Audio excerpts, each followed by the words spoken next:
தமிழக முதல்வர் ஜெயலலிதா உட்பட 28 வேட்பாளர்கள் போட்டியிடும் ஆர்கே நகர் தொகுதியின் சட்டமன்ற உறுப்பினரை தேர்வு செய்ய வரிசையில் காத்திருக்கின்றனர் வாக்காளர்கள். மொத்தம் 2,43,301 வாக்காளர்கள் ஆர்கே நகர் தொகுதியில் இன்று வாக்களிக்க உள்ளனர் என்பதோடு இன்று மாலை வாக்கு எண்ணிக்கை சதவிகிதத்தை தேர்தல் ஆணையம் வெளியிடும்.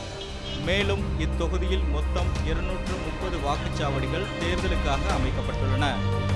வாக்குச்சாவடிகளில் அமைதியாய் காத்திருந்து தங்களது ஜனநாயக கடமையை செலுத்தினர் வாக்காளர்கள். எப்பயுமே அது ஓட்டு போடுறது கரெக்டாக ஃபாலோ பண்ணணும். போட்டுட்டு வந்தாச்சு, ரொம்ப திருப்தியாக இருக்குது.